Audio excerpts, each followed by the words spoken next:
Okay, so Tennocon is over and we got a ton of information, and I finally got time to write this. So Warframe, the old piece. That's what we're going to talk about today, and it's mainly going to be from the lore part of this all. The gameplay stuff can just wait for someone else to talk about it or something like that, because I am just interested in the lore and what it means for us. So what do we know?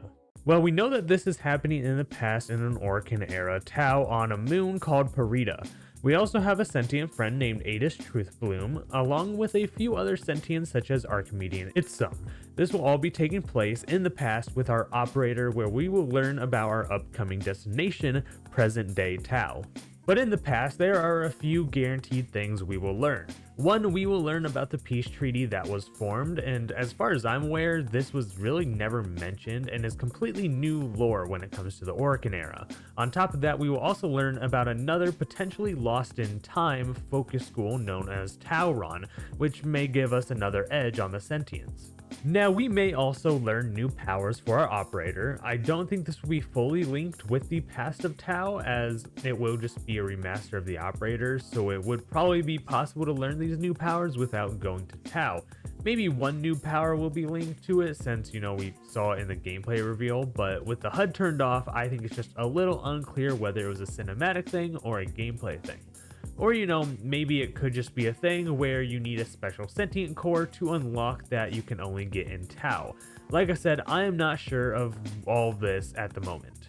That's what I could tell from everything we saw in the gameplay demo, but what else could we learn? Personally, plenty of things come to mind, such as how did the Orokin get to the Tau systems? We see them there, and as far as I'm aware, there's no records of us actually getting there, so how are the Orokin and Dax there? I'm sure we will learn about it, but if we don't, I may be a little mad.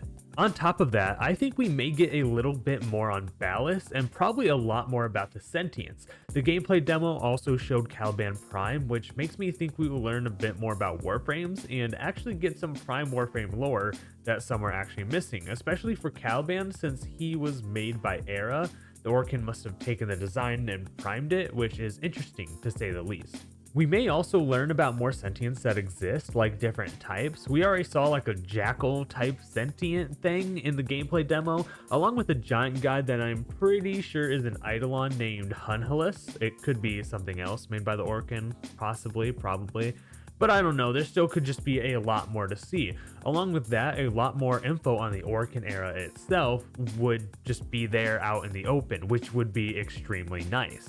Lastly, I wonder if we will learn more about the collapse. Now, the only way I can see this happening is the final cutscene, as the current period of time and what we know doesn't necessarily line up with the collapse happening in this mission exactly, which of course we don't really know when this is happening, but I think I do have a pretty good idea. Because I think this is actually happening in between the Old War and the collapse. Now, it sounds weird, because as we know, the Tenno went after the Orokin once they ended the Old War and started celebrating, but hear me out. So we hear about a peace treaty, which must have been made before the Orokin slaughter and after the sentients were defeated, but this was obviously removed in the records. But I am not saying the Old War fully ended. This treaty must have been put in place before Nata came to the Origin system.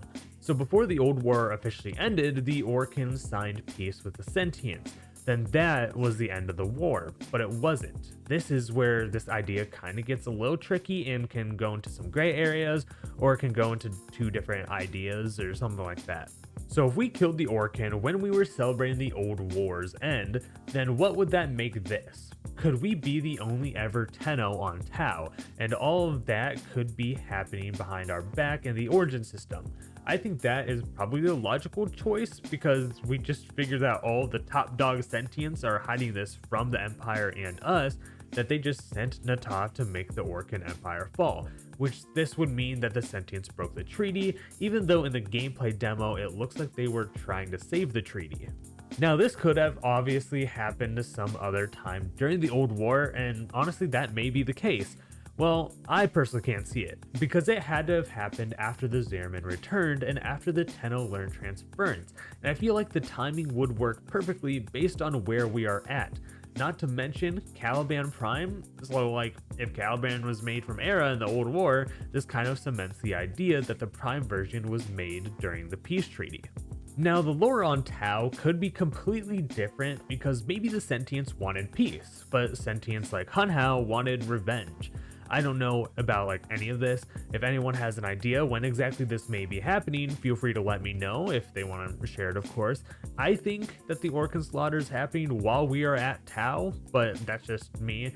So overall, I'm really interested to find out what is all happening here, and weirdly, this may be the only history I'm into, so I actually want to learn a lot more of this. Which will bring us to figure out how we are there, which I am sure this will be explained in the quest, but I think it's similar to 1999, but Lotus is helping us get there through dreaming. She does connect us with her weird string things, so that obviously has something to do with it. The only problem is that I can't tell if we are physically there or not. Our operator is obviously in the Sanctum Anatomica with Lloyd and Lotus, but at the same time, during this dream, we are in Tau. Now, if we were in the Warframe the whole time, it would be different, but we weren't. We actually were stepping around on foot in an Orokin ship, I believe. So unless we transferred there and disappeared from Lotus and Lloyd, there isn't any logical reason that we got there.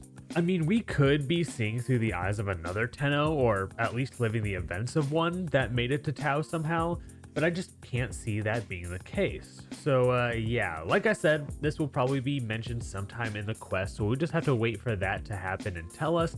So for now, I will not dwell on this for too long. So the last thing I want to talk about are a few speculations that I personally have for this upcoming quest. I would probably be wrong about this stuff, but I guess we will see. So obviously, I think the man in the wall will have to make some sort of appearance. Like, come on, it can follow us pretty much just anywhere, so it has to show up, right? The only reason it may not show up is if Lotus is somehow protecting us from it. I think it won't have much of an appearance or an impact really on the quest. I think it would just kind of be there to taunt us or even feed us lies. Maybe it may even hint towards some things happening with our Drifter, because as far as I can tell, the operator and Drifter know nothing about each other and nothing about what they are doing. Unless, you know, somehow they keep going to the Zariman for a chat every once in a while, but I really don't think that's happening. Another thing we could see, or well, I guess another person we could see, is Albrecht and Trotty. But actually, the Orokin version of Albrecht and Trotty. It may be in person, or it may be in a hologram like we see Ballas on the ship in the beginning of the gameplay reveal. Part of me believes interacting with this past version of Entrati may give us some insight to the indifference, or even some insight into himself. But I'm not fully sure if I would actually see him because, like I said, like I mentioned before, records, we keep on talking about records. I don't think there's any records of Albrecht and Trotty being on Tau, even though I fully believe that he was probably there before. But finally, for my last prediction, this may be a little bit of a stretch, or maybe a big stretch, but I honestly think Anarch Galastra, that separatist lady, bad person or whatever, I think she might be the Grineer Elder Queen. Now, I have absolutely no evidence or anything that may lead me to this conclusion, but I think they may be the past queen. Now, it doesn't make a whole lot of sense, but, you know, I just got that feeling. And when I am right, then that's cool. But if I'm wrong, then I'll do a million push-ups, maybe, or I'll just say I did them and never do them. I'm not sure. Or, you know, also it may never be answered. So, who really knows? Because I certainly don't. I don't think anyone does when it comes to Tau. So with that being said, that is everything I know and can speculate about Tau.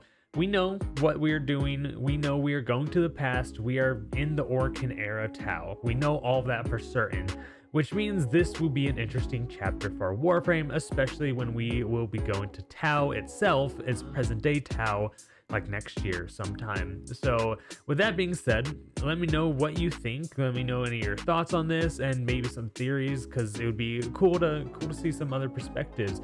And yeah, I want to thank you for watching. Like, subscribe, I don't really give a crap. Maybe join the Discord too. I don't give a crap either. And I guess I'll just see you in the next video.